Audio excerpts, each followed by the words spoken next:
मुजफ्फरपुर लीची उत्पादन का हब माना जाता है। यहाँ के किसानों के लिए लीची की खेती आय का सबसे बड़ा स्रोत है।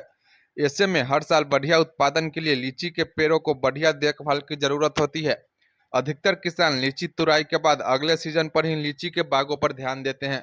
किसानों का यह तरीका गलत है।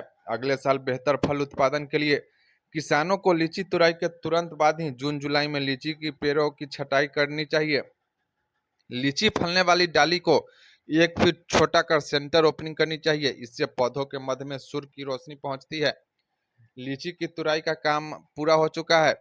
लीची अनुसंधान केंद्र के निर्देशक ने बताया कि सभी किसानों को अभी ही लीची के पौधों की कटाई छटाई कर लेनी चाहिए। पेड़ की जिस डाली पर लीची फली थी उसे 1 फीट छोटा कर दे। उसके बाद पौधों का सेंटर ओपनिंग करना चाहिए। इससे पौधे के मध्य भाग में सीधे सूरज की रोशनी पहुंचती है। इसके चलते लीची की पेड़ को बीमारियां नहीं लगती, साथ ही पेड़ कीड़े मकोड़ों से दूर रहती है। देश के अधिकांश हिस्सों के साथ बिहार में भी बारिश हो गई है। किसानों को अभी तुरंत लीची के पेड़ पौधों पर केमिकल फर्टिलाइजेशन या गोबर खाद डालना चाहिए। लीची का पेड़ अगर 10 साल पुराना है तो उसके लिए 1 किलो नाइट्रोजन, 1 किलो फास्फोरस और 800 ग्राम पोटास से पेड़ का फर्टिलाइजेशन जरूर करना चाहिए। साथ ही प्रति पेड़ 50 किलो गोबर खाद देना जरूरी है। सबसे पहले किसानों को पेड़ के 2 मीटर के रेडियस में एक रिंग बना लेना चाहिए और उसमें फर्टिलाइजर डालकर मिट्टी में मिला देना चाहिए। ये सारे काम किसान अभी कर लेते हैं तो अगले सीजन में लीची की अच्छी पैदावार होगी। लीची की अच्छी पैदावार हो उसके लिए अभी से क्या कुछ किसानों को करने की ज़रूरत है? अभी जैसे सब किसान के पास अभी लीची का तुड़ाई हो चुका है, तो सबसे पहले किसान भाइयों को लीची का पौधा का कटाई छटाई का काम इसी समय में कर लेना चाहिए। उसमें से जो सबसे इम्पोर्टेंट काम होता है कि जो डालियाँ में लीची आए थे उन डालियों को अगर वर्केबल हाइट में है तो हम लोग कम से कम 1 फीट उसको छोटा करना ज़रूरी होता है।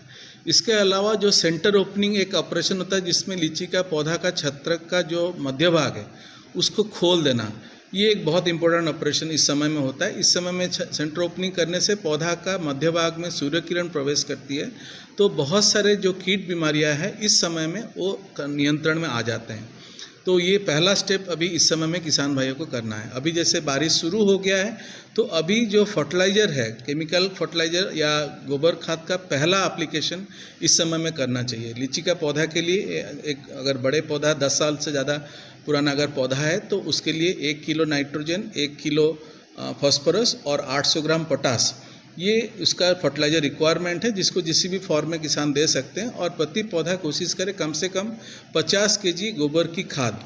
लीची का पौधा को फर्टिलाइज़र डालने के लिए पौधा का जो ट्रंक है उससे लगभग 2 मीटर की दूरी में गोलाई करके एक रिंग बना के फर्टिलाइज़र को डालें, छोटा सा रिंग बना के फर्टिलाइज़र को डालें और फिर मिट्टी में उसको मिला दें।